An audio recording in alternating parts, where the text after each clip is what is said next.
Assalamualaikum warahmatullahi wabarakatuh. Balik lagi di channel saya ya. Di video kali ini saya akan sedikit berbagi pengalaman ya. Ini bukan menggurui tapi berbagi pengalaman istilahnya ya. Karena saya juga masih banyak belajar ya. Saya mau berbagi pengalaman agar ayam teman-teman itu selalu sehat, selalu awet ya. Selalu sampai besar ya, dari kecil sampai besar sampai janggaran, dan selalu istilahnya tanpa vaksin, tanpa obat-obatan, ayam teman-teman selalu sehat ya. Itu secara singkatnya mungkin seperti itu. Ini rahasia saya ya, pengalaman saya. Sebenarnya ayam itu tidak bisa ditinggal-tinggal ya, tidak bisa ditinggal-tinggal kerja ya mungkin, atau kesibukan lainnya. Sekalian teman-teman itu sibuk ya bekerja atau yang lainnya, teman-teman itu mau tidak mau harus ada pengurusnya atau perawatnya atau bobotohnya. Yang kedua, teman-teman itu harus mau berabe, mau ribet ya di ayam itu. Kalau teman-teman bahasanya gini ya, kalau teman-teman mau ribet, mau berabe ya, mau kotor-kotoran bersihin kandangnya atau segala macam, mau berabe istilahnya, pasti ayam itu pun sayang sama teman-teman. Kembalinya itu, ngebalesnya itu luar biasa.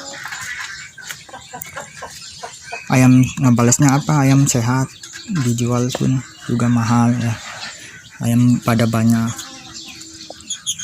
Seperti itu ya teman-teman. Dan selanjutnya teman-teman harus menyediakan model kandang ya, yang ada sorobnya ya, biar kotorannya itu bisa dicabut, bisa ditarik, bisa dibersihkan setiap hari. Setidaknya tidak ada sorobnya, teman-teman bisa menggunakan alas karung atau sejenisnya. Setelah itu teman-teman bisa dibersihkan setiap hari, setiap pagi, dan setiap sore mau tidur pasangin lagi biar si ayam tersebut tidak kotor ya kandangnya. Ini contoh saya ya, saya pakai alas karung. Kalau pagi saya bersihin di kali, terus kali ini nih, terus udah dibersihin di kali, saya jemur tuh di situ. Nah, udah sorenya saya pasangin lagi ke kandang. Jadi istilahnya harus apik ya, harus mau berabe. Ini saran saya, tanpa vaksin atau tanpa obat yang lainnya. Cuma itu saja yang harus mau berabe ya.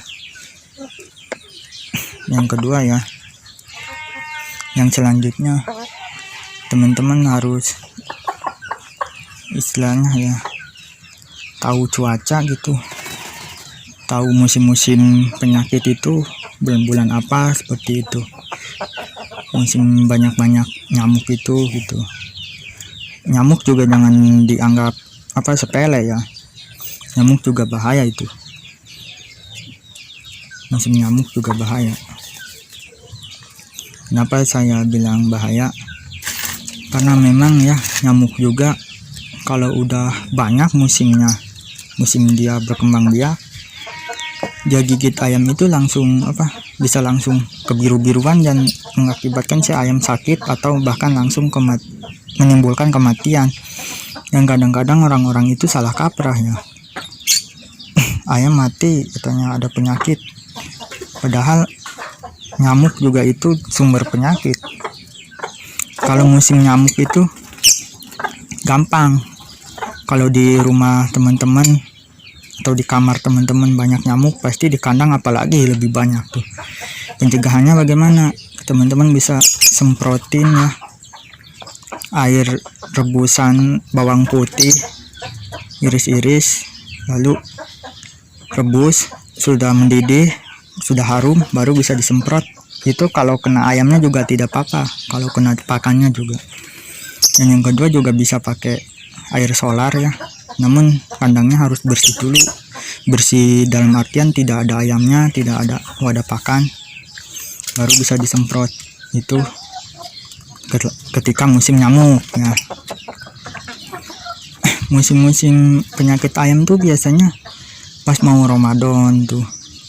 Pas mau nih saya kasih tahu, pas mau Ramadan atau pas Ramadannya ya, atau bulan puasa, itu musim penyakit ada itu.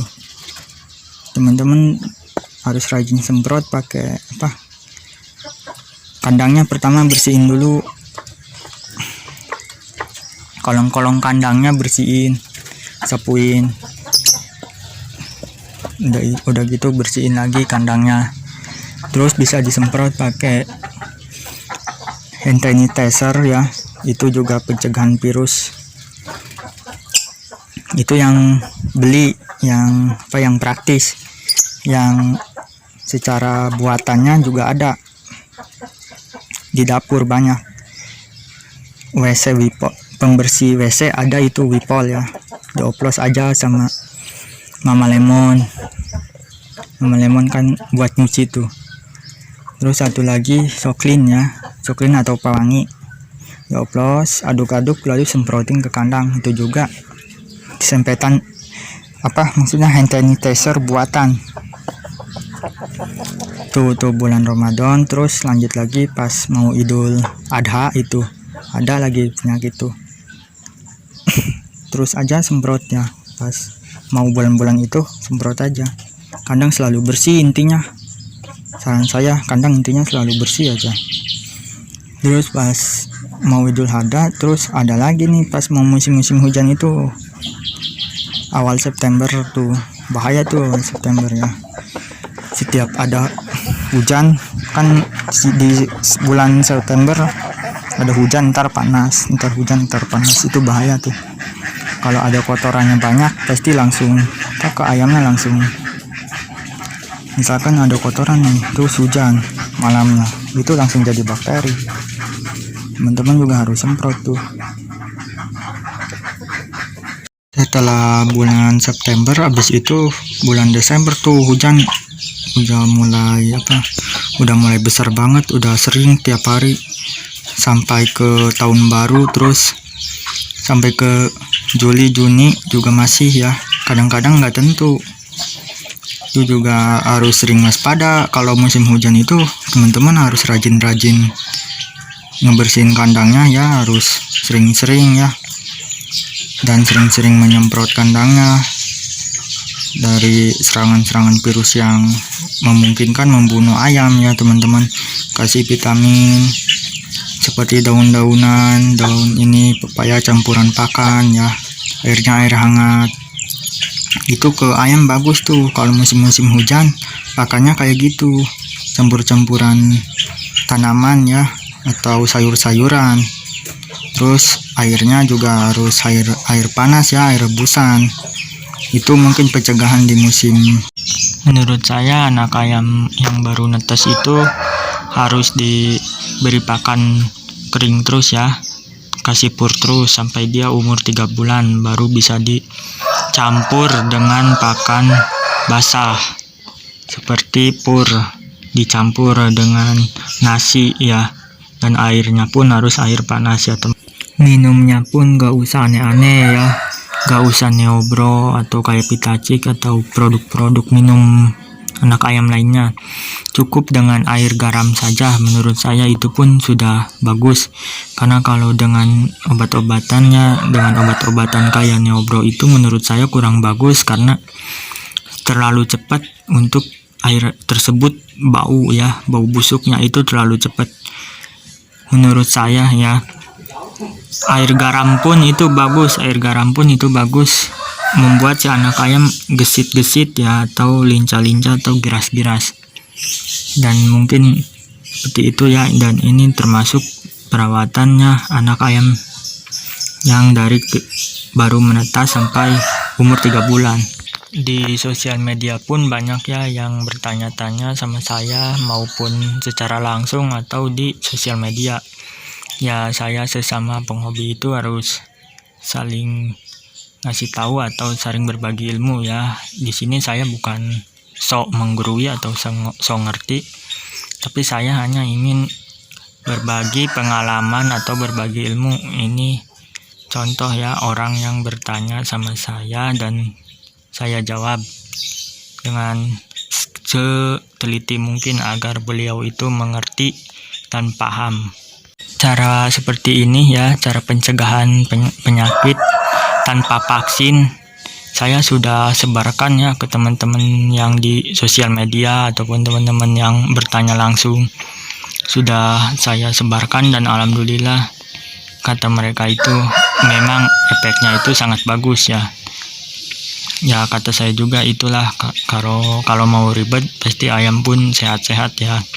Oke, mungkin segitu saja ya, semoga bermanfaat. Saya tutup ya teman-teman. Assalamualaikum warahmatullahi wabarakatuh.